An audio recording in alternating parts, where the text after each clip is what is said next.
Okay, this one's for Gabby.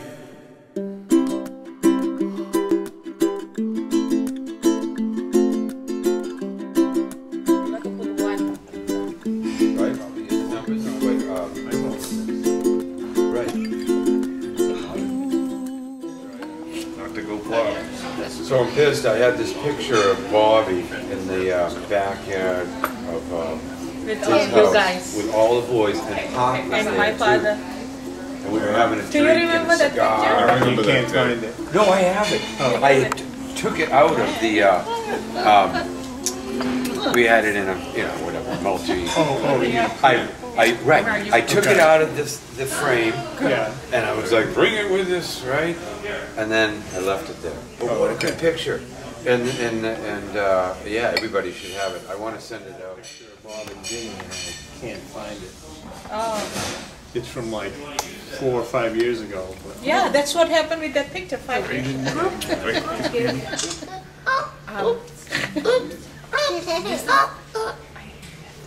Everybody puff up your cheeks. Terrible. Ready? Puff up your cheeks, ready? this is Manchester. Did you try? Let's try again. Guys, lately Hard to figure out. Marie's been calling me Bobby all the time. I think you look like him. It's the You look like best him a little. compliment I've ever had. Spurs versus. He's calling you Bobby a lot. Do I don't know if you remember or not, but So, you remember his mustache, his a face? couple of weeks ago, so they filmed this. I don't think you should film it. No. We can edit it can it. be edited.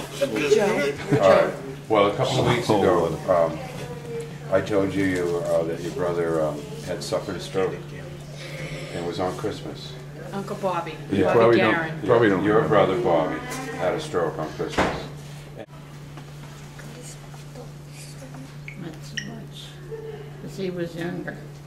Did you used to take care of him? Well, when he was home, yes. What was he like? He was probably like their age, right? You were older? What was he like when he was a little kid? Well, the little ones are, Need help, don't they? they do need help. They can be awfully cute. Yeah, but what about Bobby? Did he need help? Well, I remember you telling me stories about how he stuck up for you and Joe when it was tough times with your dad. And that story always blows my mind of like how, I can see why it would, yeah. isn't that true though? Well, let's try and remember some of the good times. That is a good thing. Well, it was a good It thing. shows how tough he was. He was tough at a young age. Yeah, no, he was tough. That's He an had a amazing bulldog. thing. Yeah. As a little kid doing that. Oh no, I was. So, let's call it what it is. Oh yeah. Amazing. Yeah. That's right. Remember how funny he was with Dad? Because Dad was like so intellectual. Yeah. And so he'd have a good time and play around with that. yeah, because Dad would that what they call Dad would that? get really Head to head. Dad would get really serious and go like, I think you used the wrong phrase there. Or, you know, is that what you really mean? And he'd get even worse on purpose. Then he'd go like, well, oh, you're the Harvard professor over here. You know, when you remember? Yeah, I do. Oh, well, do. excuse me. And meanwhile, That's that's like what you a do, you pizza go, joint, you know. Yeah. That Right. is true, Leon. Could you get me another beer? No. It's like, you know, he'd be And Walter would be like, he'd go like, well, excuse me, he's let's not clear the using boards words. here. I think we need to, like, you know, get things straightened out again, get set here a little. Sounds like Everybody, He sounds like Walter. everybody isn't on the same wavelength. I don't think here, you know, we got a little adjustments to make. He No. sounds just like him. Oh, God. Because if we keep up going with this, you know, we're gonna end up, you know, in deep doo-doo with Dado. And he took great pride in that. I am sure of that fact, getting under his skin. Yeah. And then He was good at it. Him and Joe would really go at it over our house. Oh, yeah. He'd like go like. Remember he'd go like, oh, now somebody's gonna get upset if we keep this up. Yeah. Give him some space now. He's gonna need some space. Things have gotten a little upset on the apple cart over there. Sounds just like him, doesn't he? What do you think, Marie? Is he doing a good Bobby? He's imitating your brother Bobby. Remember sure about when How about- Walter would be trying to state the obvious? How about the eyebrows too? And Bobby would Yeah. kind of kid with Oh. him. And Walter wasn't always in the kidding mode, let's put it that way. That's right. You know? Dad could be rather serious. Yeah. Yeah, well, he was an Discipline. intellectual. Right, he didn't want to laugh He at was the an lowbrow intellectual. humor at all. Right. That was the It was last hard time. for him to come down to our level a lot of the times, you know? Do you know what I mean? Oh, yeah. Maureen was telling me remembers. this story about, because Bobby had come the last couple of times that he came, he stayed at Moe's. You know, he made the trip up there. And so it was one breakfast, it was breakfast one morning. One of the kids was like, can I get you some more coffee? And he was like, no.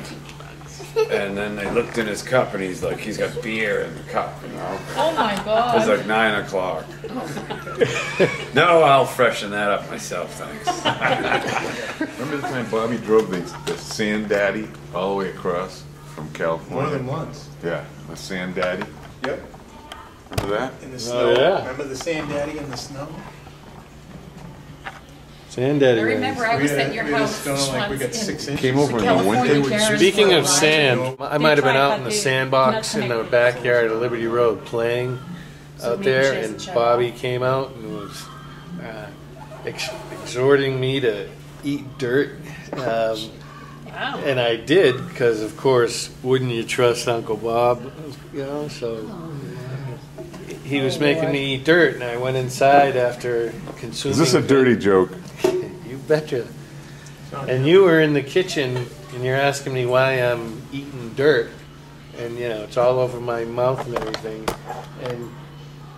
and I told you why, and Uncle Bobby comes in after me, and you laid into him a bit. Didn't take kindly to your, making me eat dirt.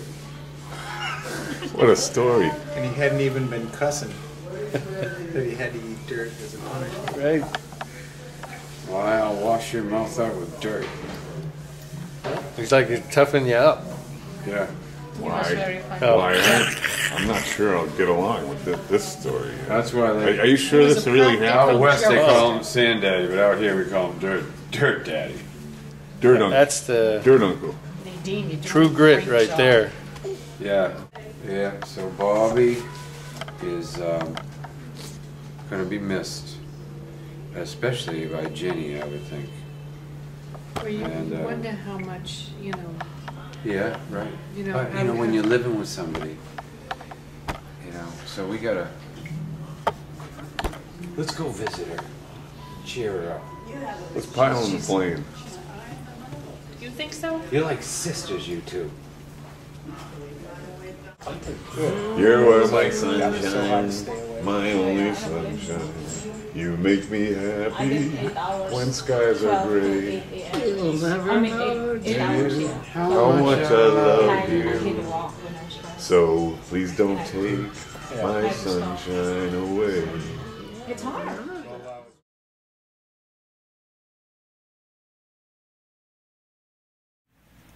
Hi, Garron Cousins. It's Maureen. I just wanted to share a few memories of your dad, who I was very fond of, and who I will miss. So, the first is my earliest memory of your dad, and that is the famous trek across the country to bring all of you back east for Christmas. And it was such an anticipated event in my family. I think I was probably 8 years old, or I don't remember exactly how old I was, but young. And there was so much waiting involved. This is long before the days of cell phones and instant communication. So you'd get every once in a, maybe every week we'd find out the next installment. But eventually we knew you were coming, and we knew the day you were coming, and maybe that it was going to be in the late afternoon. But this huge blizzard hit. I'm sure you guys remember this, driving in a blizzard in the Sand Daddy, and and we were waiting in Grammy's apartment because her windows looked out on our driveway, and just hours and hours of waiting. And finally you pulled in this thick, thick snow, and I think it was a green motorhome, the Sandaddy, and your dad was just such a hero for getting you safely to us, driving in the terrible conditions. And we just had so much faith in his ability to do that, and he, was just kind of a hero. It fascinated me how your dad was so different than my dad. I love them both, and they certainly were very different. And I really appreciated how your dad, unlike my dad, could really express his emotion. Sometimes, they were his lower emotions, like being a little bit jealous when he was hanging out with my mom and your mom and my mom, who were just like sisters, would just kind of glom onto each other, and he would just kind of feel left out.